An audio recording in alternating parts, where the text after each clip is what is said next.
All right, welcome to this webinar on how to use your smartphone to capture video and use it for your courses. So as you can see here, we have 4 people, it appears to have a smartphone, an Apple iPhone, and then we have at least 2 that have an Android phone.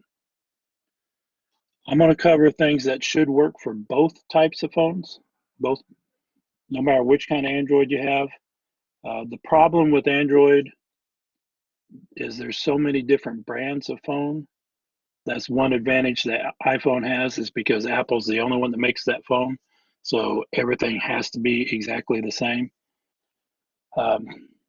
Again, depending on how old the phone is, can make a difference. But for the most part, everything runs the same on the iPhone. For Android, you've got Samsung, you've got LG, you've got just every brand out there that can be imaginable. You've got really cheap phones, you've got really expensive phones. Some are good. The Samsung Galaxies are pretty good phones. So there's a wide variety of phones, and the problem is some of them don't work exactly the same way as some of the others on the Android. Depends on what Android operating system it's running off of. So for the most part, most of what I'm going to tell you should work under any one of them. But just know that there may be certain things like changing settings may be a little bit different depending on which kind of phone you have. So I'm going to close this out, and then I'm going to open up a PowerPoint for you.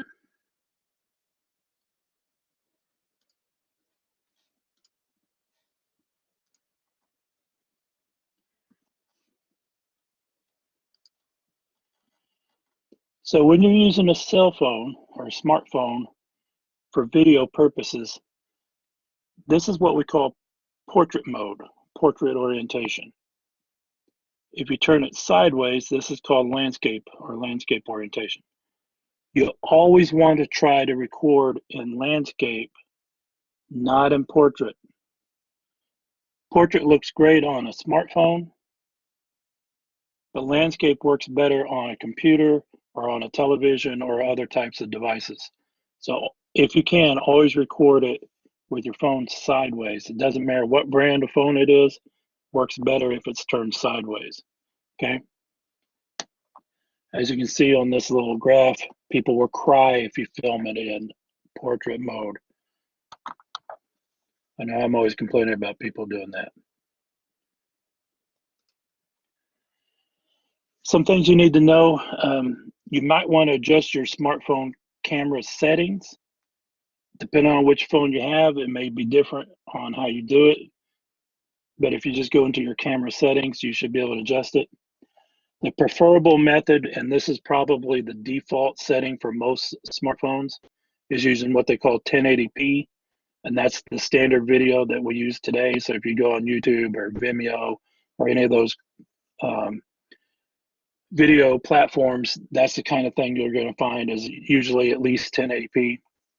This little chart over here on the right shows you the different sizes of the different videos. The small one here, DVD, which is 720 by 480, that's what television used to be back in the old days. Then it became 720p, which is 1280 by 720, and that was the standard for a long time. This is what they call HD, and then 1080p is 1920 by 1080. This is, again, the standard, and you can see how much bigger. It's twice as big as the DVD size. And now they have what we call 4K, which is 3840 by 2160. And you can see that that's twice as big as 1080p. So what it is the bigger the video resolution, the better the quality, but also the more memory it's going to take up, and then also the longer it's going to take to render the video and or upload the video. So just be aware that whatever you're shooting in is going to affect whatever you're doing. So if you're just wanting to get a video up there and get up quick, either shoot it in 720p because that's going to be quicker resolution to get uploaded, or shoot it in 1080p or 4K, but when you render it down as 720, which is a whole nother trickier thing. So you're better off just shooting it in 720 and uploading it so you don't have to waste that time doing that. If that makes any sense to you. If it doesn't, I can field those questions a little bit later. But know that the size of the resolution will make a difference on how fast it both renders and or uploads. Now, what we're talking about rendering is if I shoot the video and then I need to edit anything in the video, two pieces of it together or whatever, take out a little section because I messed up, any of that kind of stuff, then I have to put it together. And that's where the rendering comes in, because then it has to process that video to make it one long video.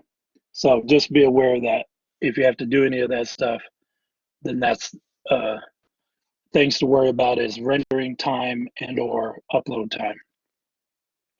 I know that right now, one of the biggest problems we're having is because everybody and their child and their grandchild or whatever is online right now. As you know, some of you are in the Fayetteville area. There was a big outage on the internet this morning, on and off. It's going back and forth.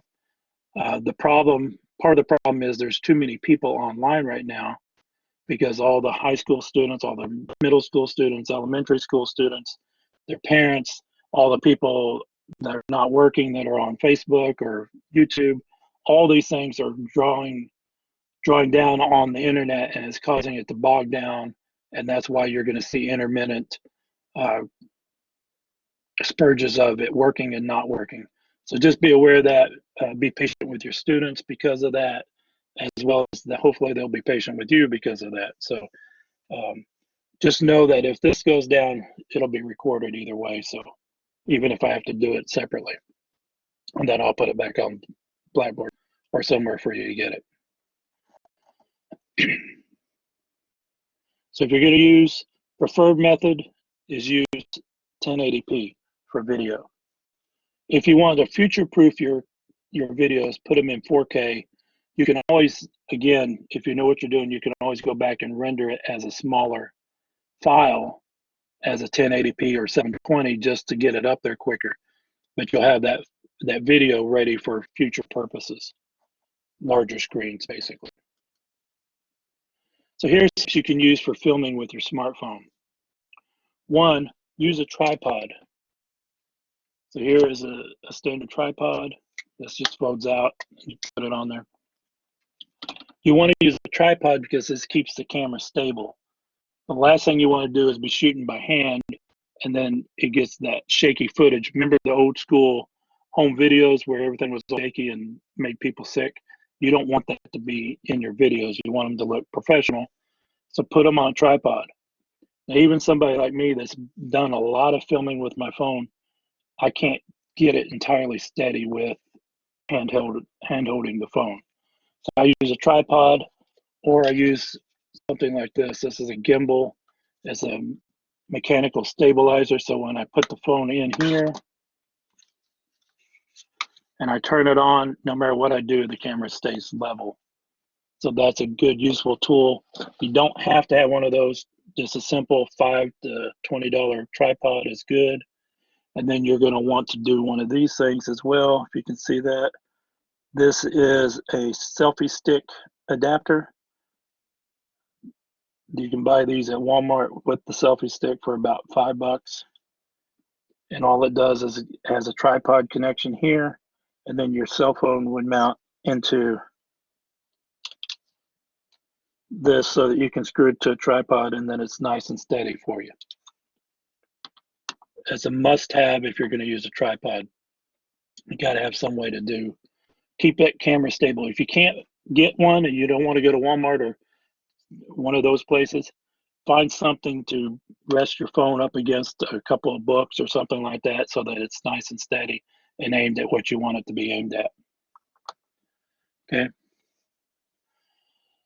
Number two, don't use a digital zoom. Some of your phones will use a digital zoom, and that's where you can basically zoom in the image so that it's sitting here and then you zoom it in so it gets closer like this. The digital zoom, you're going to lose resolution. It's going to be less quality. It's going to start looking more pixelated. So you don't want to use zoom if you can keep from it. If you need it up closer, just move the camera closer. If you have to, pause the video, move the camera closer, start it again. Lighting. If you don't have an added light, something you can add to the video or to your process so that you can get better lighting, then try to go outside in the daylight when there's nice, bright, sunny light out there, or get close to a window where you can have that light on your face. Because if you're talking, if you're doing a lecture, you're going to want to be lit as good as you can be. I've added a light right here. So if I turn this off, it's a big difference in the lighting. It doesn't have to be a good high-powered light. This one is basically designed for video purposes, but you don't have to use it. It can be just a night light, or it could be a nightstand, one of the lights on the nightstand, any of those things. Just any kind of light. It could be the light on your phone for that matter. Most of us have a flash on the phone that's built into it. Turn that on, that at least gives you some light. Just be aware that you don't want it to be either too bright on you, or you don't want it causing weird shadows. So use lighting if you need to. Otherwise, try to use natural lighting, sunlight, or good lighting in your house or wherever you're shooting there's videos at. Exposure and focus. Most of the time you don't have to worry about it because your phones are going to set to auto exposure so that an autofocus. But if you have something that's in between you, let's say there's a plant or something that a leaf is in the way, then you have to worry about that leaf taking the focus and then it being blurry on you. So if you're going to use autofocus, make sure there's nothing between you and the camera that can cause it to go out of focus. That's another good reason why you use a tripod, because if your camera is moving a little bit, it can adjust the focus and then you get that weird fishy looking thing that happens because it's going in and out of focus on you. For the most part, autofocus on your camera will be pretty much already set for you. Same thing with exposure. You can adjust on most of these cameras. There's a little slider on there that will allow you to adjust the exposure so that if you're getting too much light, you can bring it down just a little bit if you need to. Audio recording. You're going to want to record your video in a quiet location, and if needed, add a microphone to provide clearer, better sound. So if you want to add a microphone, typically when I'm doing Blackboard or some other online thing, I'm using a microphone like this, plugs into my computer. These are great. These are expensive, so I don't recommend you buy one unless you just really want to. But they're great for getting good, clear audio. You could also buy a microphone that you can plug into your phone. For instance, this one here. Open this up for you just a little bit.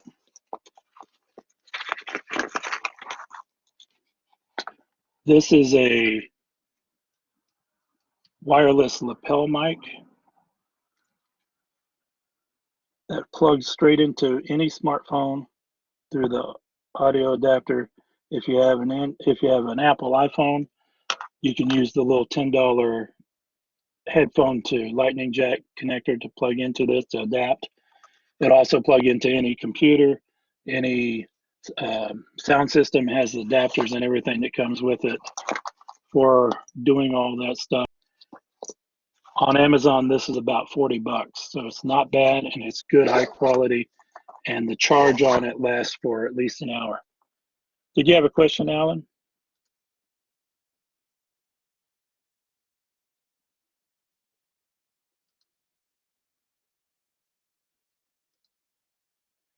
What's your question?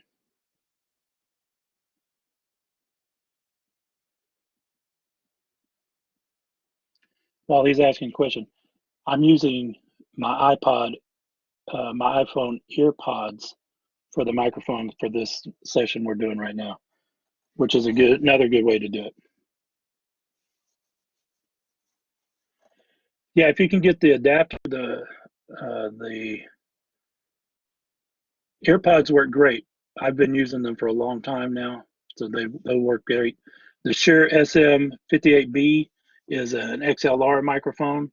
So you would need the XLR to either a USB or some other type of adapter. If you can adapt it down to the earphone connector that you would have on your phone, on your computer, just be aware that most of the computers today, laptops or whatever, have only one connection so that the earphones and the microphone are together, so that if you're using an adapter down to it, you have to have the right kind of adapter or it won't go into the right setting. So for instance, if you look here, this is the microphone. I don't know if you can see it. See how there's two black rings on that? Right here and right here. One's for audio and one's for video. Well, on this one, both of these are for audio, right and left, so you get stereo. On this one, this is the adapter for it. There are three rings, 1, 2, 3, left, right, audio, and then video. So if you were to use a Shure S58B, if you have a USB adapter, that's great. It automatically does it for you. And if you don't, you need the XLR down to 1/8" jack adapter, and then you're going to need something like this that splits the audio and video into the right ports so that you get it in their connection. Okay, so just be aware of that. But it's important that you get good audio so that when you're recording these, they sound good and are crisp and clear so that the students can understand exactly what's being said. And then, of course, you will need to make sure you speak articulately and everything. So, slow motion. Most of our phones can do slow motion video. If you're going to do that, don't overdo it. Don't put a lot of slow motion in there. If you're going to use it for effect. Same thing with speeding it up and doing the oversped video. Again, if you're going to do it, use it for effect. Transitions. Transitions are things that you use to go from one thought or one topic into another. Now you can do this verbally. For instance, if you're doing a speech, you would naturally transition from one thought to another, maybe by saying, and this leads us into this, or whatever, however you want to do it. You can transition in your video the same way. And you can also use video effects to transition. You can do fades, page turns, whatever. Just think about PowerPoint and all the different things that you can do transition-wise in PowerPoint. You can do those same things in video. Now, you're going to be limited based on what you're using to edit your video in order on how you can do that, or whether you can do that. If you're just trying to record straight from your camera on your phone and not have to do any kind of transitions, not have to do any edits, just record it and then upload it, then don't worry about doing those. Do your transitions and what you're saying. Now, these last two, you don't have to do. These are just some things that make their videos a little bit better. You create what we call B-roll. And B-roll is a great way to transition from one thought to another. And basically what it is it's a set of video clips or photos that basically relate to whatever the topic is we're talking about. So if it's just me lecturing, then it could just be pictures of me doing things related to whatever I'm talking about. Or if I'm talking about, for instance, theater, since I teach theater, if I'm talking about stagecraft, then maybe I'm showing little B-roll would be things like somebody using a power tool to create a flat or painting a set or doing something along those lines. And there'd be short little clips that kind of transition in there, and then I can go into the next. So maybe if I'm talking about building a flat, and then I'm going to go from there to painting a set, maybe the B-roll starts with people doing construction on a set to people starting to put paint on a set and prepping the set for paint. Then we can transition, and it's a nice transition because the B-roll transitions us with it. Create an intro and an exit. If you're going to keep these as long-term videos that you would want to use in future classes, your ideal thing would be to create a little intro to your video and then an exit to your video. And this is good because what you're doing is if you're going to have multiple videos uploaded, then the intro always kind of gives the students an idea of, okay, this goes along with whatever we were just doing, or this is Alan Dover's clip because this intro is the one he uses. So we know who it is. You don't have to introduce yourself every time and all that. And then the exit, the thing for that, that's going to tell us that this video is now ending. So we know that it's over with, whether we're clueless or not, or if we're just barely paying attention like some people do, not going to name names or anything, but that happens. Then this tells them that, okay, the video is about over with. So we know that we've seen everything we need to see. The other thing your intro and exit can do is help you. For instance, if you're doing a lecture, and typically your lecture is for an hour-long class, and you're lecturing the entire hour most of the time, you're not going to want to do an hour-long video if you can keep from it. So what you're going to want to do is take your lecture and break it up so that you have 15-minute segments or 10-minute segments. And then what you're doing with your intro is saying, this is part 1 of 5 or part 1 of 10, and then give it a subtitle. So it could have a title, this is theater appreciation. Subtitle, this is the history of theater beginning at whatever time period. And then it can go on from there. So your intro can tell them that this is one of whatever.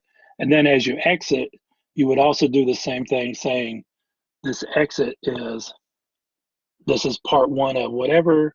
Stay tuned for the next episode. Okay. But keep your videos short. Another good thing is to put them on YouTube or Vimeo instead of on Blackboard, because if you put too many on Blackboard, you're going to, again, bog down that system. Because if you're doing it and I'm doing it and a bunch of other people are doing it, and we're using a lot of video, so it's better to put on a platform like YouTube or Vimeo that's designed for this purpose. It's free to create a YouTube account. When you first create a YouTube account, I don't know if they've changed it because I've been on there for years, but when you first create the account, it may require you to limit your video to under 15 minutes or under 10 minutes. But once you've established yourself and verified your account through email or whatever, then you can eventually be able to put on longer videos. Again, I recommend that you keep your videos down to no more than 15, 20 minutes tops. All right, so if you're going to use an Android video editing, Android phone for editing, here are some apps in case you need to add it. Now, again, the ideal thing is to record your audio and your video together so that all you're using is the camera app on your phone. And then once you finish, you just upload it straight to wherever you need to. But if you need to edit it, then what you're going to have to do is get an editing app. So you can use your phone for this, depending on your phone. Again, with Android phones, it may just depend on how good a quality your phone is. If you have the Samsung Galaxy, you're probably going to be able to do it because it's going to have more RAM and better, higher speed software and such. If you're on a cheaper model, whatever phone it may be, I don't know, because I don't have Android, so I don't know what all they are. I do know that there are some good ones and then there are some cheaper ones that are, depends. The main thing you need to know about editing, and I'll go over 5 different apps for Android and then I'll go over 5 for the iPhone. Some of these may overlap, but basically the main thing you need to know about editing video on your phone, make sure that you have enough memory on your phone. I'm not talking about RAM, I'm talking about storage space. If you have an older iPhone or Android phone, you may be stuck with 16 gigs of memory. And after you've put all your apps and thousands of photos on there, you probably don't have any space to do it in video. So the first thing you may want to do is empty out all the different photos and videos you already have on your phone, transfer those to a computer or whatever you got to do with them to get them off your phone so that you have room to create the videos you need to create and upload. And then if you don't have a whole lot of memory on your phone, then as soon as you upload that video to YouTube or wherever you're putting it, go ahead and get it off transfer it off your phone. Or if you have to, transfer it off your phone, delete it on the phone, and then on your computer, upload it from there if you have, whichever you need to do. For instance, my new iPhone has 64 gigs of memory, which is pretty good. That gives me quite a bit of space for video. My old iPhone, which I keep, has 256 gigs of memory, so I can put quite a bit of content on here. So I use this one a lot more for video, only because I can put a lot of video on there and not have to worry about doing things. So here are some different apps for video editing. I have not used any of the Android apps, so I can't tell you how great they are. I can just tell you that some of these were recommended on different websites, and some of them may be totally free. Some may have a little bit of cost. Some may be free with ads. Some may be free, and then you can buy upgrades. Filmora Go. So the thing on this one is you can create clips that can be previewed in real time. Your photos and videos can be imported from social media websites like Facebook, Instagram, etc. So that's great, because then that means you can import them straight from your phone up to the internet. Hopefully you can do it on YouTube as well. It doesn't mention that, but it probably does. Has an extensive collection of templates and effects, so that gives you all kinds of things. If you're going to use effects on your videos, try not to use too many effects or in too short of time period, because then it gets really weird and becomes more about the effects than it is about the video. Has a set of professional editing tools. Again, that's a good, useful thing. So it has some in-app purchases, but most of the features are available for free. You can either save the videos in your gallery directly or share it straight to any social networking site. It does display a word mark at the end of the video, but you can remove that with an upgrade. Or if you take it to a computer, you can probably go into a video editor and delete that part of it if you need to. Adobe Premiere Clip, and I know that this works on both the iPhone and on the Androids. This has automatic mode for creating videos instantly, so you can go into the clip and create the videos, or you can have them created and bring them in. So create videos to be exported to Adobe Premiere Cloud. If you have Adobe Premiere, then you can just export them straight to that and then mess with them on the computer and do whatever. Auto Mix feature dynamically balances the background music and videos. So this allows you to do some background underscore music. If you're going to do underscore music, make sure that the music's not too loud so that it doesn't interfere with what's being said. Moreover, you can also create your videos with multiple video editing functions like cutting, trimming, adding transitions, music, filters, effects, etc. Adobe Premiere is for the computer is the Premiere, get it? Premiere video editing software that most professionals use in the industry. They either use Premiere or they use Final Cut, and most people are moving from Final Cut to Premiere because it's just updated more and kept more options for you. It's free to download and does not display any ads. It also has direct video sharing capabilities for sharing videos on Twitter, Facebook, and YouTube. VideoShow. It has 50 elaborate themes to beautify videos, vlogs, and slideshows. It's blurred background, options to adjust audio speed and voice enhancement features. Multiple background music can be added to a video. The soundtrack of a video can be converted to MP3. So if you want to have a separate audio track for this, that's a way to do that. Apart from the essential functions, you can also beautify your video by adding text, effects, music, and sound effects, or perform live dubbing. You probably don't want to do live dubbing because that gets tricky, because now you got to line up the live audio with the video, unless it's B-roll and you're just doing a voiceover. PowerDirector video editor app. Videos can be exported in 4K with hardware support. In other words, if your Android phone is fast enough, it'll do the 4K export. Slow-mo video editor for creating slow-mo video effects. Chroma key selector for imparting transparencies in videos and layer effects. In other words, if you want to use green screening effects, you can use this. Using this app, you can create awesome green screen videos. PowerDirector also comes with tutorial videos for all of its functions. Most of its features are available in the free version. By upgrading to the full version, allows you to remove watermark, ads, and even to extract videos in 1080 and 4K. It is supported in Android 4.3 above. So again, check what phone you have if you're using Android phone and make sure that it's of the right operating system, and then you probably would need to check and make sure it has the right processor and or RAM for it. KineMaster. Multiple layers of videos, images, text, effects, overlays, stickers, and handwriting can be combined. Instant preview feature for viewing and editing. Precise volume control from moment to moment within a clip. And however, the removal of the watermark and full access to premium assets can only be accessed if you purchase the professional edition of the app. Besides this, most of the functions come in the free version. So if you want to get rid of the watermark and or have the premium assets, you have to pay.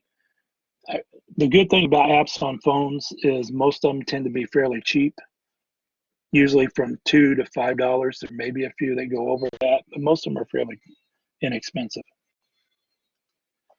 All right, so now if you're going to use an Apple phone, an iPhone, here are some of the different, these are for video editing more so than for just capturing video. Lumiere Fusion. Lumiere Fusion supports up to 6 video and audio tracks for photos, videos, audio titles, and graphics, with an additional 6 audio tracks for narration, music, and sound effects. So you've got a lot of layers you can create. It supports green screen effects. You can also get a magnetic time, which makes it easy to manipulate clips when they're imported. So the magnetic timeline allows it to instantly put it where you need it. So it's like they click together where they're supposed to. Dozens of transitions and effects with the ability to layer the effects.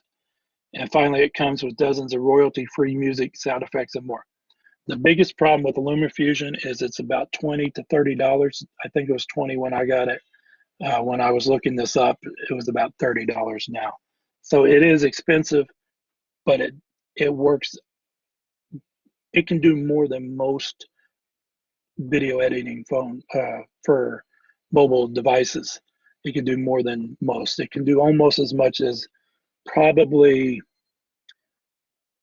Premiere Elements. So in Adobe Premiere for the computer, you have Adobe Premiere Pro, and then you have Adobe Premiere Elements, which is like a watered down version of Pro. Lumiere Fusion is about that same quality. iMovie, this is native to the iOS devices. You can slice videos, arrange them around on the timeline, add transitions, basic ones to the video. You scrub through a project in iMovie, is highly intuitive. You just drag your finger across the screen to scrub through it. Add filters and themes to the project, and iMovie will let you add text overlays and filters to individual clips in the project. If you have an iMac or a MacBook Pro, you can get iMovie on your MacBook Pro or your iMac for free, and then it allows you to do even more things than the mobile device does. So on the Mac or iMac, you can actually do green screening and things like that if you need to, as well as some more advanced transitions. VideoShow, record clips directly from within the app or import them from your camera roll. Add text to the clip, add narration, merge multiple clips into one, and a lot more. Add tilt shift to the video and add transitions between multiple clips. Add themes and filters to the finished video, as well as add a title, author, name, and much more. Offers the ability to export and completed video to Dropbox photos or share them on platforms like Vimeo, Instagram, YouTube, and many more. Keep in mind, if you're going to use Instagram makes it into a square as opposed to the rectangle. So if you're looking at my screen now, it's more of a rectangle, whereas if it was on Instagram, it'd square it off so that all 4 sides are equal. So you're losing a little bit on the sides, which may or may not be important, but it depends on what you're doing with it. Splice, mark the important parts, highlights, as the app calls them, of the video, add music to the video, crop, add effects and text to the video, change the transitions between two highlights, share the video with links or directly to popular services such as YouTube, Facebook, etc., or to your camera roll. And then in-shot video editor. All the basic editing tools here, such as cut, trim, delete, merge, adjust video, and more. Add your own music or select from its own free music options. It's also good for Instagram. Comes with lots of sound effects and supports voiceover layering. Also supports support for stickers, emojis, filters, effects, transitions, color corrections, and more. Also allows you to rotate and flip videos, and the free version does run with ads. So those were 5 Android video editing apps and 5 iPhone video editing apps. There are a bunch of others out there if you need to use them.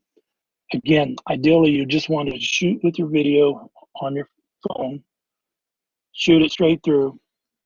And some of the ways you can do that, the best practice for doing that, other than using the tripod and doing those things that we talked about already, practice what you're going to say. So if you're doing a lecture and this is a lecture you've done over and over and over again, you've got it memorized, great. That makes it a lot easier. If it's not something that you've memorized, you kind of just know it and you're adjusting it as you go, script it out, rehearse it a few times, and then try to do it all in one take. If you can do it in one take, then all you gotta do is take that one video clip and upload it to wherever you're sending the video to, and you're done with it. Okay, that's ultimately the best way to do this. Now, if you have any questions, this is a good time for those.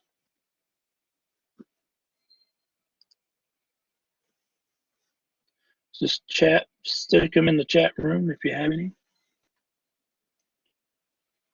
If there's anything you want clarification on, or if there's something you'd like me to explain a little bit better or in another way, just go ahead and put it in there in the chat room and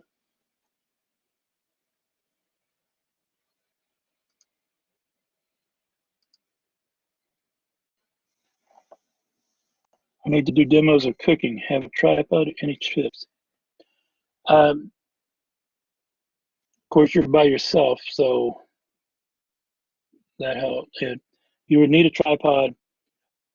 Have you looked at those bendable tripods, the little flexible tripods?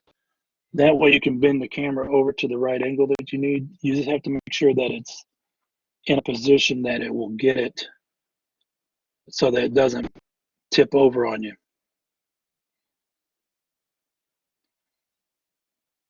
Can you get a copy of the PowerPoint? Yes, I'll make sure the PowerPoint's either sent to the deans to share or whatever. If I can pull everybody's names through the recording of this, I'll send it to you directly. Alan, try that with the little flexible bendable tripod first. Again, the problem is if it's bending too far over, it may top over because of the weight of the camera. Otherwise, just sit your tripod. If you have a tripod like this one, this hand has what they call a fluid ball head on it, so that the top can be adjusted so that you can set it in different angles, and that would help. You probably would have to buy that kind of tripod at Best Buy locally. That'd be the only place. Anybody else have any questions? And definitely, Alan, you're going to want to make sure you have good lighting on your cooking situation.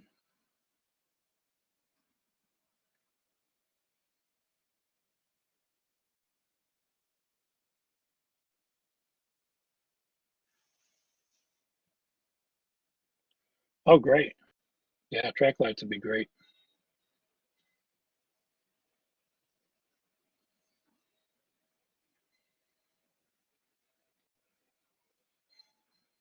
Yes. In some cases, yes. So Alec asks, is filming on your smartphone with a tripod preferable to using a laptop? The reason I say yes is because the camera on this is going to be higher quality than the one on your laptop. So I say that it depends on whether you're using the camera that's meant to record or the selfie camera, the facing camera. If you're using the facing camera, that's a lower quality camera than the one that's on the front. So if you're going to use your phone as on a tripod to record video, have it aimed so that you're not on the selfie camera, you're on the one that's on the back. So you'll have to make sure you're in the right composition to do it. But it's going to be a lot better resolution. Most of this webcams are built into a laptop are either going to be 720. If you're lucky, they're 1080, but most of the time they're 720K or 720p.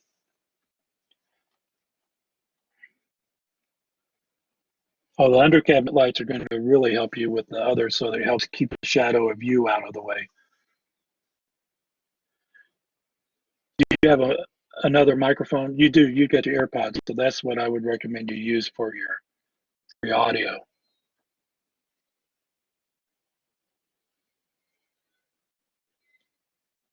And Alan, if you want, what I use is I use the Filmic Pro app.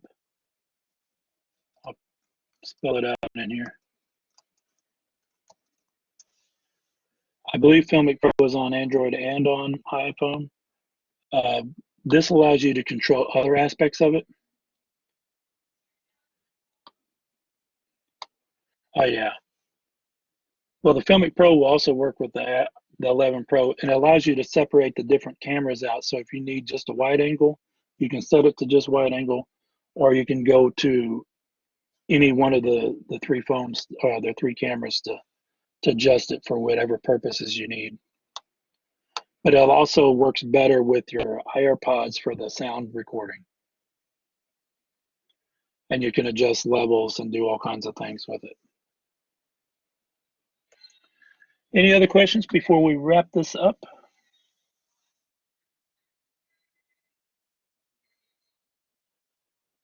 The Filmic Pro is like $4 or $5 maybe, but I use it all the time.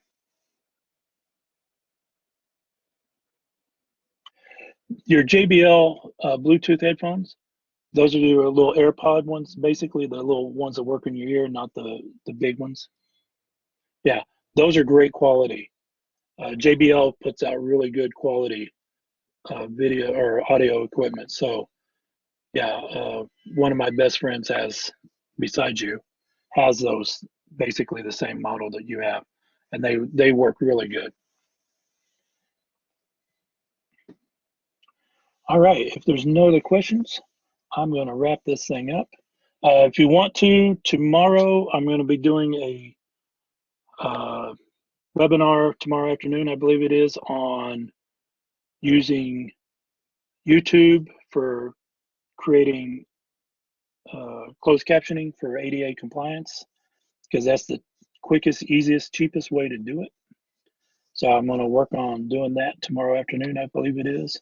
And then I have another webinar tomorrow morning. I don't even remember what it's about, but it's something important. It's something good. So I have one at 10 o'clock tomorrow, and then I believe the other one's at 2 o'clock tomorrow. So thank you all. Have a good day. Stay working with your students and be good. Be safe.